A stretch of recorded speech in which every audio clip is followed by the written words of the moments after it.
สำหรับเรามองว่าแบบเรามีคนหนึ่งที่คอยเป็นห่วงเราตลอดแล้วเราเป็นห่วงเขาตลอดอย่างเงี้ยมันคือเซฟโซนของพี่เขาแชร์เซฟโซนนะใช่ไหมเขาแชร์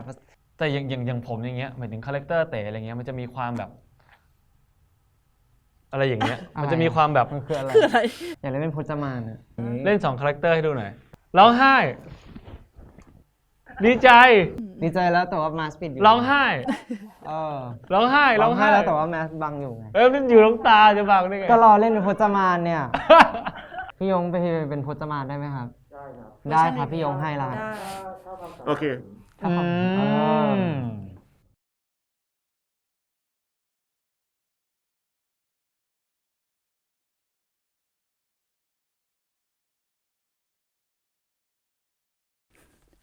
สวัสดีค่ะ วันนี้อยู่กับใบเตยจาก The Matter นะคะ แล้วก็ผมซีครับจาก The Matter ครับวันนี้ค่อนข้างแบบตื่นเต้นเพราะว่าเราได้คิวพิเศษมาก็คือแต่น่าจะไม่ค่อยเซอร์ไพรส์แล้วเพราะว่าเห็นชื่อจากตัวคลิปแฟนทุกคนก็คงเคยเห็นที่ท้ายคลิปแล้วว่าชื่อคลิปว่ามันคือใครใช่ก็วันนี้เราอยู่กับนักแสดงนำจากซีรีส์ชื่อดังแปลรักฉันด้วยใจเธอนะคะเย้พีแล้วก็บิวกินนะครับสวัสดีครับสวัสดีครับขออนุญาตทักทายให้ทั้งสองคนทักทายแฟนคลับหน่อยค่ะครับผมสวัสดีนะคะพี่ครับ สวัสดีครับบิวกินครับอันดับแรกเลยเราต้องขอแฮปปี้เบิร์ธเดย์พีย้อนหลังหน่อยแล้วกันได้ข่าวว่าเพิ่งวันเกิดที่ผ่านมาไม่กี่วันเนาะครับผมอายุเท่าไหร่แล้วคะถามได้ไหม22แล้วครับอ๋อสุขสันต์วันเกิดนะคะขอให้สุขภาพแข็งแรงค่ะโอเคที่เรามาจะได้คิวได้คุยกันวันนี้เนี่ยก็ในวาระว่าในซีรีส์แปลรักฉันด้วยใจเธอจะมีภาค2อ่ะเนาะงั้นเราขอเริ่มคุยจากตัวซีรีส์ก่อนแล้วกันได้โอเคอยากทราบเรื่องฟีดแบ็กของซีรีส์แปลรักฉันด้วยใจเธอซีซั่นแรกอะค่ะว่าเป็นยังไงกันบ้างช่วยเล่าให้ฟังหน่อยได้ไหมคะก็สำหรับซีซั่นแรกใช่ไหมครับก็ถือว่ากระแสตอบรับดีมากนะครับแล้วก็ยังไงต่อดีอ่ะก็จริงๆเราก็เหมือนทีมงานทุกๆคนเลยไงครับก็มีฟีดแบ็กกลับมาในหลายๆช่องทางแล้วก็ว่าหมายถึงมีคอมเมนต์อะไรบ้างมันก็ค่อนข้างดีแล้วก็เหมือนกับว่าค่อนข้างหลายๆอย่างเกินคาดไปกว่าที่เราคิดไว้อะไรเงี้ยมันมีหลายรายละเอียดที่เหมือนเราแล้วก็พี่บอสหรือทีมงานทุกคนแบบเหมือนพยายามตั้งใจทำมันแล้วเหมือนมีคนเห็นแล้วก็ แล้วก็ appreciate มันอะไรเงี้ยครับก็ดีใจมากๆแล้วก็ตื่นเต้นกับการหลีดไปสู่การทำพาร์ทสองของเราด้วยอะไรเงี้ยว่าพอเหมือนคนชอบพาร์ทหนึ่งมากประสบความสำเร็จมากแล้วพาร์ทสองของเรามันต้องแบบทำต่ออะไรเงี้ยครับคือผมก็ต้องแบบออกตัวก่อนว่าจริงๆแล้วช่วงเวลาที่ผ่านมาผมไปไหนก็มักจะเจอคนดูแบบดู MV ดูซีรีส์เรื่องนี้ตลอดเลยก็คือค่อนข้างถือว่าประสบความสำเร็จอย่างมากนะครับทีเนี้ยพอจะมีซีซั่น2มีภาค2อย่างเงี้ยไอ้ความสำเร็จมากๆมันกดดันเราไหมกดดันนะกดดันครับก็จริงๆเหมือนถ้าพูดกันตรงๆคืออย่างพาร์ทหนึ่งเราเริ่มเป็นนักแสดงนำเรื่องแรกครับเรามากับความคาดหวังระดับหนึ่งด้วยความที่ซีรีส์มันเป็นภาคแรกด้วยอะไรเงี้ยแต่พอคนได้ดูแล้วก็ได้เห็นซีรีส์พาร์ทแรกมาแล้วได้เห็นเราเป็นนักแสดงนำแล้วอะไรเงี้ยผมว่าพอมาเป็นพาร์ทสองอะคนน่าจะคาดหวังมากกว่าเดิมจากตอนที่เราเริ่มต้นพาร์ทแรกอะไรเงี้ยครับผมว่าก็กดดันมากๆเหมือนกันครับเหมือนที่จริงเราอยากพัฒนาฝีมือเนาะทางด้านการแสดงด้วยแล้วก็แบบในเรื่องของเพลงด้วยอ่ะคือเราอยากทำให้มันดีขึ้นไปเรื่อยๆอย่างเงี้ยครับอันนี้ก็เป็นแรงกดดันของพวกเราด้วยครับแล้วเรามีการจัดการกับความกดดันและความคาดหวังอย่างนั้นยังไงบ้างครับผมรู้สึกว่าจริงๆวิธีการลดความกดดันหรือว่าอะไรต่างๆเนี่ยผมว่าสิ่งที่ทำให้ผมสบายใจที่สุดคือการเตรียมตัวเหมือนเราพอเรารู้ว่าเรากำลังจะเจอกับความคาดหวังในระดับเนี่ยผมรู้สึกว่าเรายิ่งต้องรู้ว่าเราต้องทำงานยังไงเราต้องเตรียมตัวไปทำงานยังไงเราต้องทำมันให้ดีที่สุดนะครับเราต้องรู้ว่าเราทำอะไรอยู่อะไรเงี้ยครับแล้วทีนี้มีการเตรียมตัวพิเศษยังไงบ้างคะหมายถึงว่าในซีซั่นนี้คือเราเพิ่มเติมอะไรลงไปบ้างในสกิลการแสดงของเราก็จริงวิธีการเตรียมตัวอาจจะคล้ายๆเดิมเรื่องมันก็จะมีเรื่องของการเวิร์กช็อปหรือว่าเรื่องของการทำงานบ้านมีการ lead through อะไรต่างๆซึ่งเป็น process ของ pre-production อะไรอย่างเงี้ยครับส่วนทีนี้ผมว่าการเตรียมตัวในพาร์ทอีกอันนึงผมว่ามันเป็นเรื่องของการเตรียมตัวกับตัวเองละพออย่างที่เราเกิดไปเมื่อกี้ว่าพอเรารู้ว่าเรา ได้รับความคาดหวังในอีกระดับหนึ่งอะไรเงี้ยมันอาจจะเป็นการจัดการกับตัวเองมากกว่าว่าเราต้องเตรียมความพร้อมแล้วก็เหมือนกับว่าตั้งความคาดหวังสำหรับตัวเองไว้กับซีรีส์เรื่องนี้ให้มันมากขึ้นอะไรเงี้ยครับ ครับผมแล้วก็ที่จริงอีกด้านหนึ่งคือการเปลี่ยนผู้กำกับด้วย มันทำให้วิธีการเตรียมตัวของเราสองคนนี้ครับมันก็เปลี่ยนไปด้วยเราต้องปรับจูนเคมีเราทั้งคู่กับผู้กำกับเนี่ยครับแล้วก็ตัวการเล่าเรื่องในสไตล์ใหม่ของผู้กำกับอีกคนนึงอันนี้อะไรอย่างนี้ด้วยครับถ้าเราติดมาจากภาคแรกมันก็จะไม่ได้เนาะเพราะว่ามันคือผู้กำกับอีกหนึ่งคนแล้ววิธีการเล่าเรื่องมันก็จะต่างกันเนี่ยครับเราก็ต้องจูนอินหากันเรื่อยๆครับ แล้วพอเป็นภาค2เนี่ยคือเราจะเหมือนเป็นการย้ายซีเควนซ์จากภาคแรกที่เราเรียนจบแล้วอย่างเงี้ยค่ะเป็นเข้ามหาลัยแล้วเนาะแล้วในซีซั่น2อันเนี้ยคือเราจะได้เห็นการเติบโตอะไรของตัวละครในเรื่องบ้างอะคะก็จริงๆอย่างภาคแรกอะครับช่วงไทม์ไลน์หรือว่าเซตอัพมันก็จะเป็นแบบหนึ่งนะมันก็จะเป็นเรื่องราวช่วงตั้งแต่ก่อนสอบเข้ามหาวิทยาลัยช่วงม.ปลายอะไรเงี้ยจนถึงสอบเสร็จอะไรเงี้ยมันก็จะ ครับ ผมว่าเรื่องราวหรือประเด็นหรือปัญหาอะไรเงี้ยมันก็จะเป็นเรื่องแบบหนึ่งด้วยความที่มันอยู่ภูเก็ตด้วยเป็นเด็กต่างจังหวัดเป็นครอบครัวจีนอะไรเงี้ยครับผมแล้วความสัมพันธ์ด้วยสังคมด้วยอะไรอย่างเงี้ยแต่ว่าพอมาเป็นพาร์ทเนี้ยครับมันเหมือนมันมีจุดเปลี่ยนหลายๆอย่างทั้งเรื่องของจากมัธยมมาเป็นมหาวิทยาลัยการเป็นเด็กต่างจังหวัดเข้ามาใช้ชีวิตในกรุงเทพการที่ห่างจากครอบครัวมาใช้ชีวิตด้วยตนเอง ความสัมพันธ์จากเป็นเพื่อนมาเป็นแฟนการเข้าไปอยู่ในสังคมหรือว่าอะไรต่างๆที่จริงๆมันคือความฝันของตัวละครทั้งสองคนแหละว่าอยากเป็นนักแสดงอะไรเงี้ยพอได้เข้ามหาลัยแล้วผมรู้สึกว่าพอมันโตขึ้นแล้วมาเจออะไรใหม่ๆผมว่ามันปัญหาหรือว่าเรื่องราวอะไรต่างๆที่พุ่งกับหยิบมาเล่นหรือหยิบมาเล่าอะไรเงี้ยมันก็จะเป็นปัญหาของช่วงชีวิตอีกช่วงชีวิตหนึ่งเป็นปัญหาอีกแบบหนึ่งอะไรเงี้ยครับครับผมทีนี้เรารู้สึกว่าพอตัวละครจากภาคแรกมาสู่ภาค2อะครับมันเริ่มมาซ้อนทับกับชีวิตจริงของพีแล้วก็บิวกินมามันเพราะมันเริ่มเป็นแบบยุคมหาลัยความฝันอยากเป็นนักแสดงเหมือนกันอะไรเงี้ยแล้วเลยอยากรู้ว่าเนี่ยที่เราอย่างที่ตอบมาเมื่อกี้ครับทั้งเรื่องของแบบมันมีหลายมิติหลายประเด็นที่มันซ้อนทับกันในซีรีส์เรื่องนี้เนาะทั้งสองคนมีแบบรู้สึกว่ามันมีส่วนร่วมหรืออินกับเรื่องไหนเป็นพิเศษไหมผมว่าอย่างของตัวผมเองนะผมว่าจริงๆสิ่งที่มันซ้อนทับมันอาจจะเป็นเรื่องของไทม์ไลน์แล้วก็เรื่องของการใช้ชีวิตมหาลัยช่วงอายุแต่หมายถึงผมว่าจริงๆอันเนี้ยจูนเยอะกว่าเพราะว่าพอมันเป็นคณะที่จริงๆแล้วผมไม่ได้เรียนคณะเกี่ยวกับการแสดงโดยตรงอะไรเงี้ยแล้วก็หมายถึงเรื่องของกิจกรรมในมหาวิทยาลัยอะไรเงี้ยมันมีดีเทลอะไรหลายๆอย่างที่จริงๆเพิ่งมาได้รู้ตอนมาทำซีรีส์เรื่องนี้เหมือนกันอะไรเงี้ยแต่ว่าถ้าเป็นพาร์ทหนึ่งเนี้ยพอมันเป็นชีวิตม.ปลายอะไรเงี้ยผมว่ามันอาจจะเข้าถึงได้ง่ายกว่าตรงที่จริงๆแล้วม.ปลายเรามีประสบการณ์คล้ายๆกันกับตัวละครอะไรอย่างเงี้ยครับครับผมก็ที่จริงพี่ว่ามันก็คือจะง่ายกว่าพาร์ทที่แล้วตรงที่ว่าอย่างพาร์ทที่แล้วอย่างเงี้ยเราต้องปรับตัวเองให้เราเด็กลงใช่ไหมครับแต่พาร์ทนี้มันแบบช่วงวัยช่วงอายุของคาแรคเตอร์กับชีวิตจริงอ่ะมันก็ใกล้กันแล้วก็มันจะมีพวกประสบการณ์ในมหาลัยครับกับเพื่อนอะไรอย่างเงี้ยซึ่งเป็นประสบการณ์ที่ใกล้ๆกับในซีรีส์ด้วยก็มีครับค่ะนอกจากเรื่องที่มันเป็นความพิเศษของซีรีส์เรื่องนี้ที่มีสอดแทรกประเด็นสังคมหลายอย่างเลยอีกจุดเด่นหนึ่งของซีรีส์นี้ก็คือเพลงประกอบซึ่งเราจะได้ยินเพลงกีดกันกับเพลงโคตรพิเศษแบบเยอะแยะเต็มไปหมดเลยช่วงสิ้นปีที่ผ่านมาคุณดูอินนะ คือเราดูออกเหรอดูออกคือเราไปร้านอาหารนักดนตรีก็เล่นเพลงกีดกันอะไรอย่างเงี้ยก็คือได้ยินเต็มไปหมดเลยก็เลยอยากทราบว่าซีรีส์ซีซั่น2เนี่ยค่ะเพลงประกอบเป็นยังไงบ้างแล้วก็ทั้งสองคนมีส่วนร่วมในนั้นยังไงคะก็อย่างเพลงแรกหายใจเข้าพร้อมกันอย่างเช้าอีก ก็คืออย่างเพลงแรกที่เราปล่อยไปนะครับสำหรับเพลงเป็นเพลงโปรโมทซีรีส์แปลรักฉันด้วยใจเธอพาร์ท 2เป็นเพลงแรกนะครับก็คือรู้งี้เป็นแฟนกันตั้งนานแล้วก็จะเป็นเพลงที่เป็นตัวลีดเข้าไปอยู่สู่ซีรีส์พาร์ท 2ครับคือมันจะพูดถึงความสัมพันธ์ช่วงแรกๆที่ว่าพอเราเป็นแฟนกันอะไรอย่างเงี้ยครับมันก็จะมีความสุขแบบอยากอยู่ใกล้ๆอยากอยู่ด้วยกันตลอดเวลาอะไรอย่างเงี้ยครับมันก็มองหน้าผมว่าจริงคีย์ของเพลงรู้งี้นะมันคือความรู้สึกของคนที่เหมือนเพิ่งเป็นแฟนกันแหละมันเหมือนกับว่าเราเพิ่งได้เคยสัมผัสหรือว่าได้ลองเจอกับความรู้สึกที่มันดีในรูปแบบของการมีความรักอะไรเงี้ยมันเลยทำให้ตัวละครมีความรู้สึกเหมือนชื่อเพลงคือเหมือนว่าเฮ้ยถ้าเกิดว่ามันดีกันอย่างเงี้ยทำไมเราถึงไม่เป็นแฟนกันตั้งนานแล้วอะไรเงี้ยก็คือสอดคล้องกับในหนัง ใช่ครับคือจริงๆถ้าเป็นตามเพลงประกอบละครคอนเซปต์มันก็คือเป็น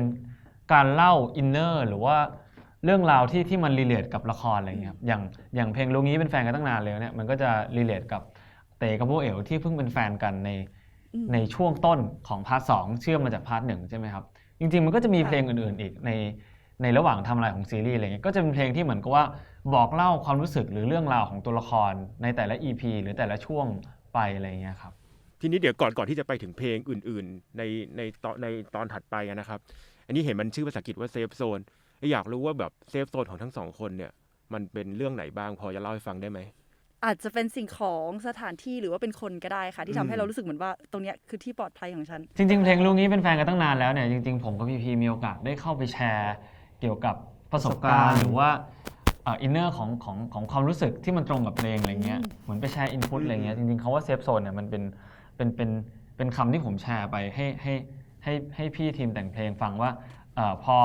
เหมือนพอเรามีแฟนนะครับพอเรามีคนที่เหมือนกับว่าเป็นคนที่อยู่ข้างๆเราทำอะไรทุกๆอย่างไปพร้อมกับเราอะไรเงี้ยเวลาเราทำอะไรที่เรากำลังจะทำมันต่อไปอ่ะหรือว่าอะไรต่างๆที่เราทำอยู่เวลาเรามีเขามันทำให้เรารู้สึกเหมือนกับว่าเราอยู่ในเซฟโซนว่าไม่ว่าเราจะเจออะไรดีหรือไม่ดีอะไรต่างๆอ่ะยังไงก็ไม่รู้แหละแต่เรามีคนนี้ที่อยู่ข้างๆมันเหมือนมันอยู่ในเรายังอยู่ในเซฟโซนของเราถึงแม้เซฟโซนของเราจะไปอยู่ที่อื่นอะไรเงี้ยแต่อย่างน้อยเรายังมีเซฟโซนของเราที่เป็นคนที่เข้าใจเราและคอยอยู่ข้างๆเราอะไรเงี้ยครับผมว่าอันนี้คือเซฟโซนของผมเพราะงั้นเซฟโซนของบิลกินก็คือเป็นคนรักเป็นแฟนเป็นใครก็ได้ที่รู้สึกสนิทใจเนาะแล้วของคุณพีพีอะคะจะตอบตามนะไม่เอานะ เขาแชร์เซฟโซนใช่ไหมเขาแชร์ที่จริงในเพลงมันก็จะมีท่อนที่พี่แชร์ไปก็คือเป็นคนธรรมดาที่ห่วงกันทุกเวลาอันนี้ก็ถือว่าเป็นเซฟโซนของพี่นะครับหมายความว่าคือสำหรับเรามองว่าแบบเรามีคนหนึ่งที่คอยเป็นห่วงเราตลอดแล้วเราเป็นห่วงเขาตลอดอย่างเงี้ยมันคือเซฟโซนของพี่ไม่ว่าจะเป็นในฐานะอะไรหรือความสัมพันธ์แบบไหนใช่ไหมคะครับผมไม่ว่าในฐานะอะไรก็ได้ครับได้ต่อมาเราพูดกันถึงชื่อของซีซั่นนี้กันดีกว่า I Promise You the Moon ใช่ไหมคะคือชื่อภาษาอังกฤษนี่คือจะฟังแบบว่าอบอุ่นโรแมนติกมากๆเราก็นึกว่าก็ซีรีส์รักอะเนาะแต่ว่าแฟนๆเนี่ยมีการไปเสิร์ชคำนี้ใน Google แล้วก็พบว่าเฮ้ยคำแปลของมันอะแทงใจดำพอสมควรนะมันเป็นคำที่เจ็บๆนิดนึงอันนี้พอจะทราบไหมครับว่าแฟนๆเป็นคนชื่อกันมาใช่จริงมันเป็นความหมายที่ตัวพี่มีนเองใส่มันเป็นอีเดียมครับที่เหมือนก็จริงๆ I promise you the moon เนี่ยมันหมายความว่าเหมือนถ้าแปลเป็นไทยตรงตัวคือฉันสัญญาว่าจะเอาดวงจันทร์มาให้เธอซึ่งจริงๆถ้าเกิดว่าแปลในความหมายจริงคือมันเป็นสัญญาที่มันเป็นไปไม่ได้อะไรอย่างเงี้ยแปลว่าในซีซั่นนี้ก็จะมีอะไรให้น้ำตาตกกันอีกแล้วใช่ไหมต้องรอติดตามผมว่ามันมีหลายมุมแหละซีรีส์ผมว่ามันก็จะมีทั้งมุมที่แฮปปี้มุมที่มันเป็นเรื่องของคอนฟลิกต์ความสัมพันธ์อะไรอย่างเงี้ยแต่มันอาจจะเป็นความสัมพันธ์ในอย่างที่บอกเป็นรูปแบบของคู่ที่อาจจะมาชัวร์ขึ้นกว่าพาร์ทแรกเพราะด้วยเรื่องของจริงๆโตขึ้นแล้วเหมือนเริ่มคบกันจริงๆแล้วค่อยๆเหมือนเรียนรู้และเจอปัญหาไปด้วยกันอะไรอย่างเงี้ยครับ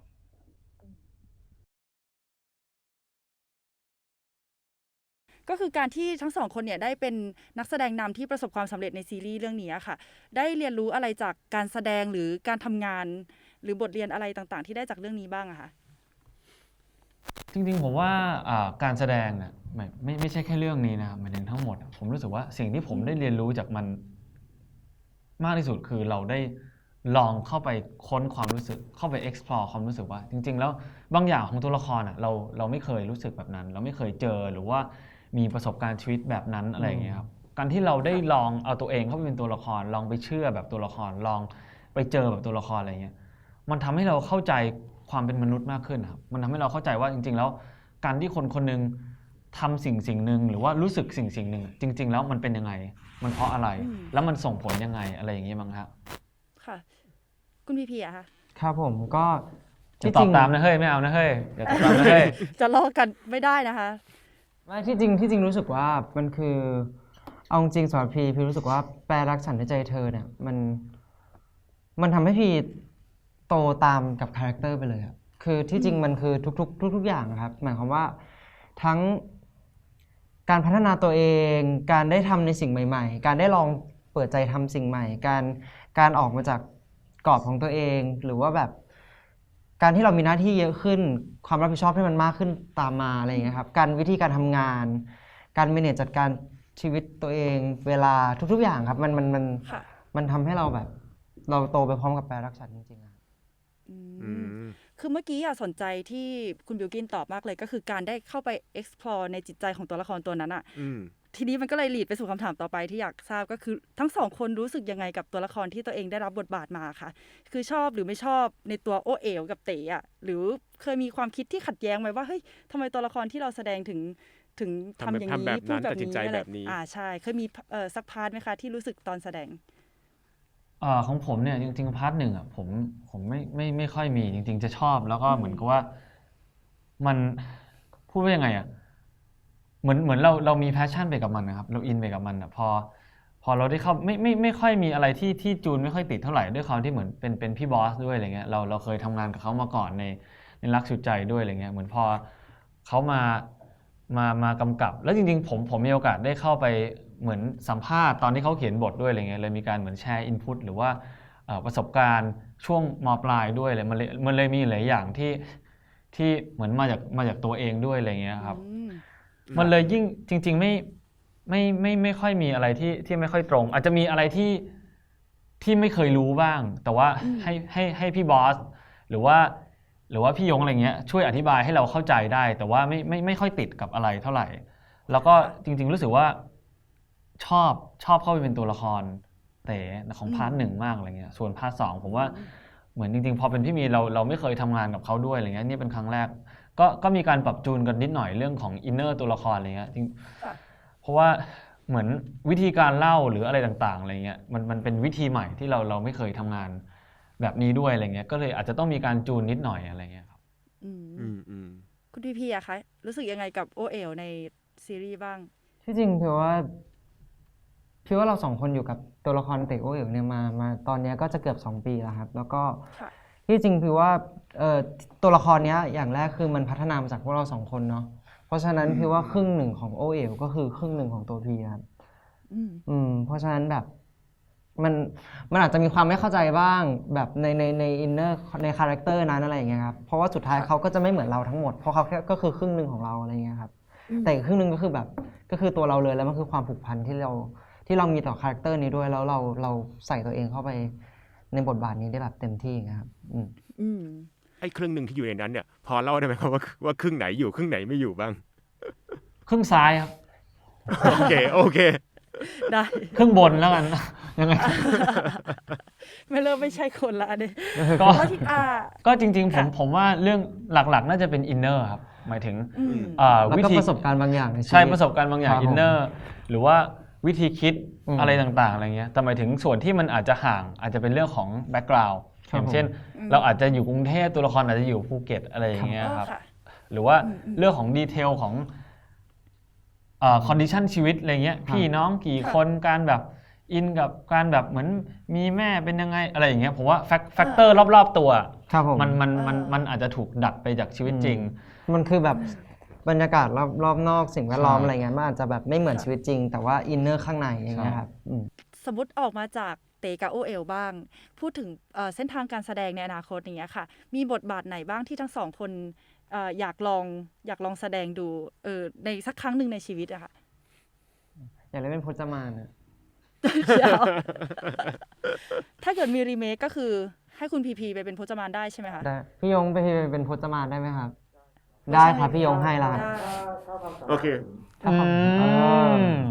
อันนี้พี่ยงสัญญาต่อมวลชนแล้วว่าถ้าเกิดมีจะรีเมคพจมานก็จะต้องเป็นพีกลับมานะครับ ได้สิโอเค ส่วนคุณบิวกินก็เป็น ผมอยากเป็นชายน้อยครับ เราเล่นครับ เหนื่อยน้อยสุดไงก็ ไม่เหนื่อยปะเดินขาเดินอย่างท่านั้นก็เหนื่อยนะ โอเค จริงๆผมว่าการทำการแสดงครับการที่เราเข้าเป็นตัวละครอะผมว่ามันท้าทายหมดเลยหมายถึงผมรู้สึกว่าจริงๆตัวผมเองจากรักสุดใจมาถึงแปรรักอ่ะมันยังแบบน้อยมากหมายถึงเส้นทางการแสดงมันยังมีอีกหลายๆอย่างอีกหลายๆบทให้เราเหมือนกับว่าได้ไป explore อะไรเงี้ยผมรู้สึกว่าอะไรที่เราไม่เคยทำอ่ะมันท้าทายหมด อยากลองหมด ค่ะ แล้วก็อะไรที่เราเคยทำแล้วอะไรเงี้ยถ้าเราต้องกลับมาทำมันอีกอะเราจะทำยังไงให้เรามีพัฒนาการจากเดิมแล้วมันดูแล้วมันไม่อยู่กับที่อะครับ คือพอพูดอย่างนี้เนี่ยเราก็จะเห็นว่าทั้งสองคนอยากลองสวมบทบาทแล้วก็ไปสุดในตัวละครนั้นใช่ไหมคะก็แล้วเราก็ได้เห็นทั้งสองคนเนี่ยสื่ออารมณ์ออกมาได้ดีมากในซีรีส์ทั้งเตทั้งโอเอ๋วเลย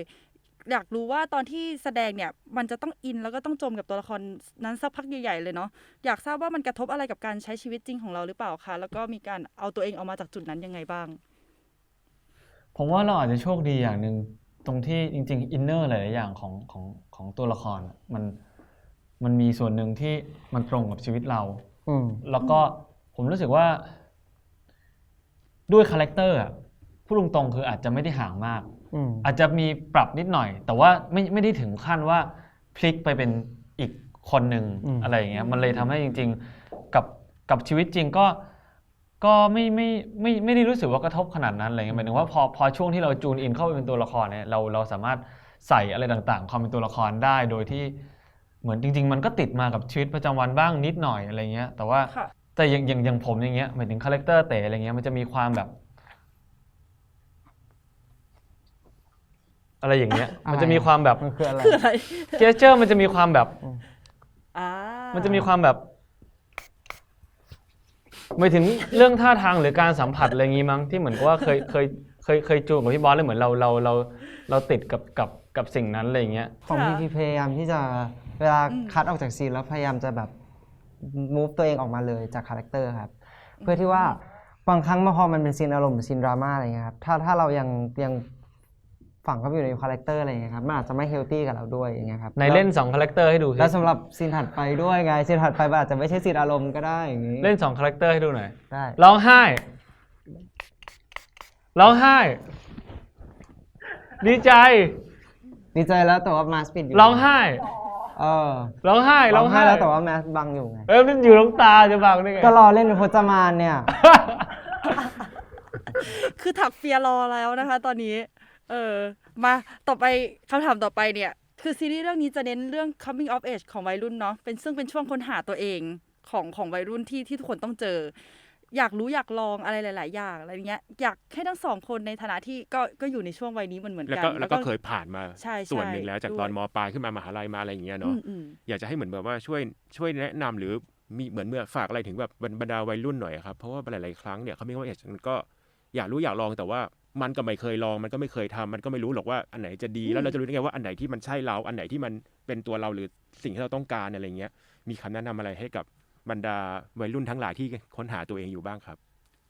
พี่รู้สึกว่าการที่เราได้ลองทำอะไรเยอะๆทำอะไรใหม่ๆอย่างเงี้ยมันคือเรื่องดีนะครับมันคือประสบการณ์ที่บางครั้งเราฟังเข้ามาแต่ว่าถ้าเราไม่ได้มีประสบการณ์ร่วมจริงๆเราอาจจะไม่เข้าใจมันเพราะฉะนั้นการที่เราออกไปค้นหาตัวเองหรือได้ทำในสิ่งที่ตัวเองชอบเงี้ยแล้วก็มีความสุขเนี้ยพี่ก็สนับสนุนครับแต่ว่าทุกๆอย่างที่พูดมาคือมันก็ต้องอยู่ในกรอบของกาลเทศะแล้วก็สถานการณ์ด้วยครับผมว่าจริงๆ coming of age มันคือการที่เหมือนเราก้าวข้ามผ่านวัยเนาะการที่เราเรียนรู้อะไรอย่างหนึ่งแล้วเราเติบโตขึ้นนะครับผมรู้สึกว่าจริงๆอย่าไปปิดกั้นมันเพราะทุกการเรียนรู้ว่ามันทำให้เราโตขึ้นแล้วมันทำให้เราเรียนรู้เข้าใจโลกเข้าใจตัวเองเข้าใจความเป็นมนุษย์มากขึ้นอะไรเงี้ยแต่ผมรู้สึกว่าสิ่งที่สำคัญคืออย่าไปเร่งมันคือมันมีเวลาของมันนะครับเราเรียนรู้สิ่งนี้แล้วเราโตขึ้นเราเรียนสิ่งนี้แต่ละอย่างมันมีไทม์ไลน์ของมันแต่ละคนมันอาจจะไม่ได้เท่ากันไปหรอกแต่ว่าอย่าไปปิดกั้นมันแล้วก็อย่าไปเร่งมันนะผมรู้สึกว่าปล่อยให้มันเป็นไปตามธรรมชาติดีกว่าคือทั้งสองคนช่วยบอกคนดูหรือแฟนคลับได้ไหมคะว่าในซีซั่นนี้เนี่ยคือเราจะได้เห็นความพิเศษอะไรบ้างหรือว่ามีอะไรบ้างที่ห้ามพลาดเลยปลายเดือนนี้ไม่ควรพลาดใช่ครับก็เอาของตอนนี้ก่อนแล้วกันนะตอนนี้ก็ MV เพลงรู้งี้เป็นแฟนกันตั้งนานแล้วนะครับก็ปล่อยไปแล้วทาง YouTube Channel Nada Music นะครับแล้วก็สามารถฟังได้แล้วทางสตรีมมิ่งทุกช่องทางเลยนะครับก็มีกิมมิคหรือว่าอะไรบางอย่างใน MV เหมือนกันที่ถูกหยิบมาจากซีรีส์อะไรเงี้ยก็เป็นการจู่หัวเข้าซีรีส์ดีใครไปดูได้ก็คือดูได้ตอนนี้เลยไม่ต้องรอส่วนซีรีส์ก็ส่วนซีรีส์ครับที่มันจะต่างกับตัวพาร์ทหนึ่งเลยคือวิธีการเล่าเรื่องแล้วก็มันคือความสัมพันธ์รูปแบบใหม่ของเต๋กับโอเอ๋วครับที่ทุกคนยังไม่เห็นแล้วก็บรรยากาศของกรุงเทพเนี่ยที่มันจะส่งผลยังไงต่อคาแรคเตอร์นี้หรือว่ากลุ่มเพื่อนต่างๆที่บรรยากาศสังคมใหม่ๆในมหาลัยอย่างเงี้ยครับเป็นมุมมองใหม่ๆของตัวเต๋และโอเอ๋วแล้วกันที่อยากให้ทุกคนไปติดตามครับก็ ดูวันแรกวันพฤหัสที่ 27 พฤษภาคมครับ 2 ทุ่มตรงบนไลน์ทีวีครับผม โอเคค่ะ27 พฤษภาคมนี้เนาะแล้วเรามาดูกันว่าเอกเตกับ โอ้ โอเอ จะเป็นยังไง ใช่ในซีซั่นนี้ต้องขอบคุณมากเลยนะคะ ขอบคุณนะค ขอบคุณ รับ ครับ ขอบคุณมากเลยครั ขอบคุณ บ มาก